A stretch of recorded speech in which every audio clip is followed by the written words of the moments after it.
Bueno, ya hice un video sobre el submundo transexual en Tokio durante la rápida modernización de Japón, así que el día de hoy hablaremos de qué papel decidió tomar Japón durante la Guerra Fría y la amenaza de misiles en la carrera lunar, justo en la misma época de la rápida modernización. Vaya, cuánto Japón he hablado en este canal, debería reseñar anime.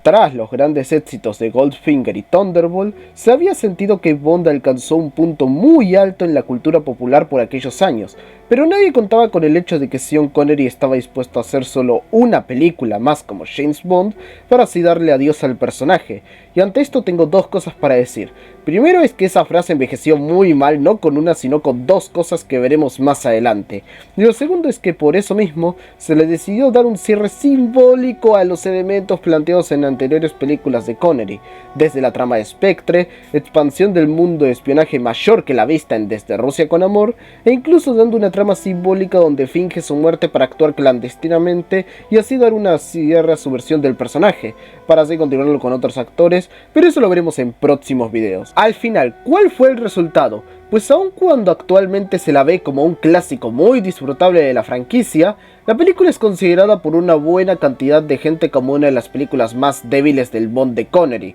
incluso bajó en taquilla en comparación a los dos anteriores, diciendo que ya se habían excedido bastante con la priorización de la acción sobre la trama en comparación de películas anteriores y demás cosas que me gustaría responder en este video, porque así como sentí que Thunderbolt como una película poco propositiva para la saga, con Solo se vive dos veces, siento todo lo contrario, ya que a la larga aportó muchas cosas que sí ayudarían para diferentes eras de la franquicia del mismo modo que Goldfinger lo logró, por lo que vayan preparándose como si fueran luchadores de sumo, porque el día de hoy voy a defender Solo se vive dos veces.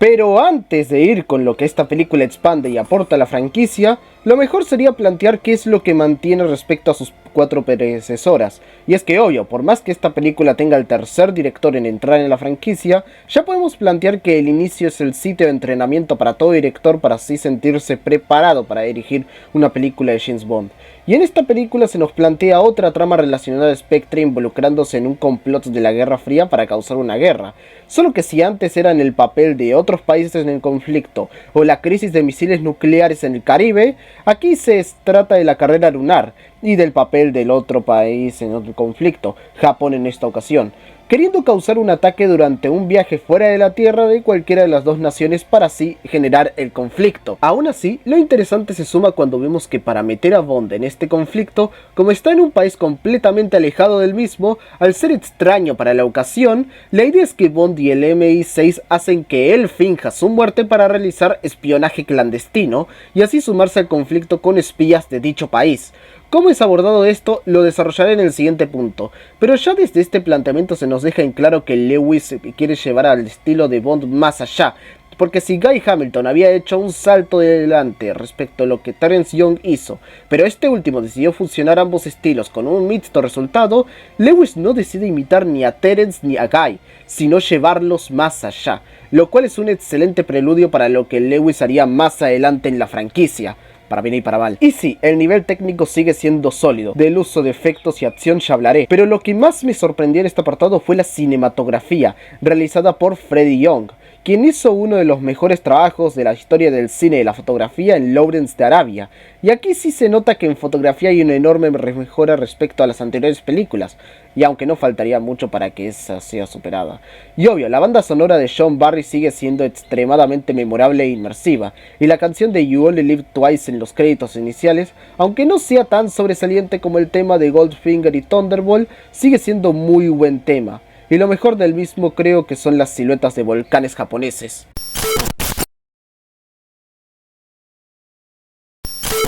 Terence Young en Desde Rusia con Amor había aprovechado muy bien el hecho de que el mundo de espionaje era más grande de lo que parecía y pudo plantear varios elementos para expandir el mundo, cosa que Goldfinger y Thunderball no hicieron, aunque se entiende más lo de Goldfinger que lo de Thunderball, por lo que Lewis aprovechó esto de sacar a Bond de su zona de confort para así expandir el mundo de espías en Japón. Esto se aprovecha muy bien gracias al excelente trabajo de ambientación de esta película, que estoy dispuesto a decir que esta es la película del Bond de Sean Connery mejor ambientada en la zona donde visita. Y sí, sé que tanto en su momento como ahora se criticó mucho el hecho de que la representación es un tanto estereotípica e insensible, de lo cual no estoy de acuerdo cuando se trata de la representación visual y narrativa de Japón, sobre todo porque aprovechan una de las zonas naturales más distintivas de Japón, los volcanes, para así hacer la base de Spectre. Con razón nunca sabíamos dónde estaban, quién los buscaría en un volcán. E incluso personajes como Tiger Tanaka sí ayudan a esta representación en lugar de perjudicarla, logrando ser uno de los aliados más interesantes que Bond ha tenido en la saga hasta ahora. Pero en donde sí puedo entenderlos en cuanto a representación estereotípica es con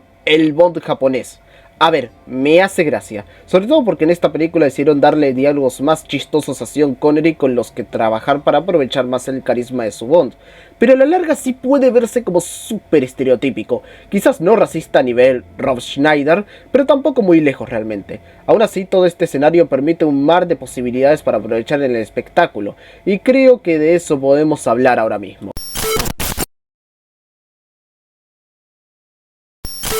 En anteriores películas vimos a Bond ser muy bien aprovechado en cuanto a acción se refiere, pero equilibrando con un estilo de cierta elegancia en interacciones que hacía precisamente que sea interesante tanto disfrutar la acción como las conversaciones. Y yo creo que con eso, viendo lo que sucedió con Thunderball, Lewis Gilbert decidió hacer lo contrario a lo que Terence Young hizo en esa película, darle más prioridad al espectáculo que a la narrativa. Ya de por sí, la decisión es controversial sea la franquicia que sea, ya que sacrificas la trama para darlo todo a la acción, e independientemente del resultado, lo que siempre sale perjudicado es el argumento, de lo cual afortunadamente no siento que se arruine tanto aquí, sino que posteriores películas de Bond intentando imitar este estilo sí que han fallado garrafalmente. Pero entonces, ¿por qué sí podemos dejarlo de lado con esta película? Simple y sencillamente porque a nivel de espectáculo es increíble y súper divertida. Es increíble que costando casi exactamente lo mismo que Thunderball, esta película logra aplastarla en estos términos. Las secuencias de persecución y pelea están montadas de forma excelente e incluso toda la batalla final con los ninjas de Tanaka invadiendo la base de Spectre para detener el cohete. Aún así, mi secuencia favorita de toda la película es la escena del mini helicóptero, que dejando de lado que parece una escena de Far Cry 4, tomando las dificultades de filmación y los efectos de la época en cuenta, el resultado no pudo haber sido más sobresaliente de lo que vemos aquí, sencillamente cine. Aunque ya he estado alabando y defendiendo demasiado esta película, mejor vayamos con un tema donde sí retrocedió respecto a anteriores películas.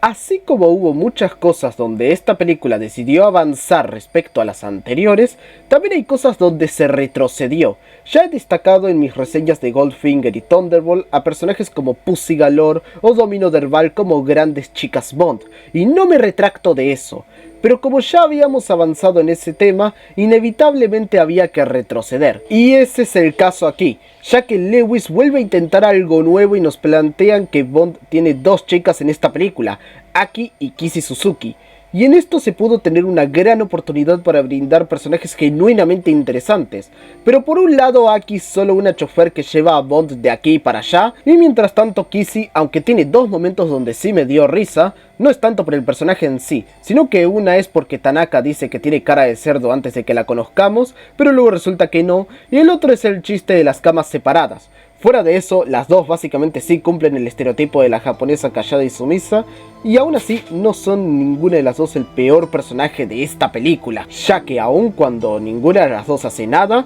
al menos hacen más cosas que la tipa que hablaremos ahora. Y es que si antes teníamos a Fiona Volpe como una gran asesina, manipuladora, astuta y seductora, aquí tenemos a otra asesina encargada de matar a Bond, Helga Brandt. Y es quizás top 5 de personajes más ineptos y estúpidos que vi en toda la década de los 60. Es que tiene a Bond atado a una silla para torturarlo, tal cual como ella quiera, y la muy tonta se deja seducir por él para luego intentar matarlo con un accidente de avión sin corroborar si realmente lo mató o no, simplemente dejó caer el avión, que este explote y chao. Y después Blofeld la mata con pirañas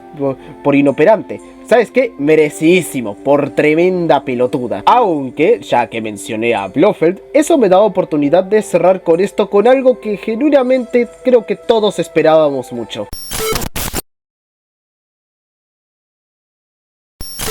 Pero al final todo termina valiendo la pena porque si ya habíamos visto a Spectre planteada y expandida, aquí deberíamos ver a Bond infiltrarse en el alto mando de la compañía y gracias a eso es que podemos echarle un vistazo al villano más icónico de toda la franquicia, a que siempre veíamos en las sombras, nunca su cara y acariciando un gato. Les presento a Ernst Stavro Blofeld. Su sola presentación es un 10 de 10 y la crueldad que ya ostentaba en anteriores escenas, junto a la imagen que podemos ir haciéndonos de él mientras Bond explora toda la base de Spectre, es una construcción magnífica. Y cuando lo vemos y presenciamos la increíble actuación de Donald Pleasence junto a su caracterización visual, ya nos da a entender el por qué debíamos tenerle tanto miedo y respetarlo tanto.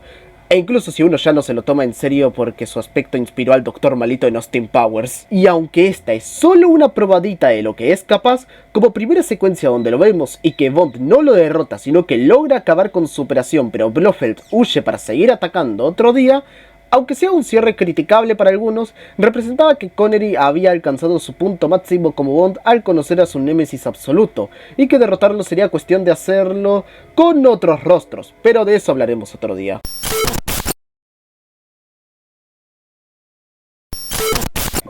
No será la mejor del Bond de Sean Connery, pero sí es quizás de mis favoritas personales en cuanto a entretenimiento y espectáculo, tanto por la creatividad del mismo, la comedia usada en esta película y cómo es aprovechada la ambientación. La verdad, tras mi gran disgusto con Thunderball, esto era lo que necesitaba, y una película que vaya al punto y que lo haga bien. Digo esto porque no se malentienda cuando hable de otras películas que según la gente van al punto. Y ojo, que sí hay cosas para criticar en esta película. Los personajes femeninos aquí son un bajón enorme y la prioridad de la acción por encima de la trama hace que para muchos esta película pueda ser solo una entrega más, pero a mí me gusta verla como una película del James Bond de Roger Moore en los 60, con su comedia, escapismo y espectáculo. Solo que claro, nadie lo haría como él, pero ya falta poco para Roger. Antes de eso, debemos parar con otro actor. Así que bueno, eso es todo por el video de hoy, gente. Si les gustó, denle like, suscríbanse al canal y síganme en mis otras redes sociales para estar al tanto de otras opiniones mías, como también de actualizaciones de este canal y los directos que hago con Casp.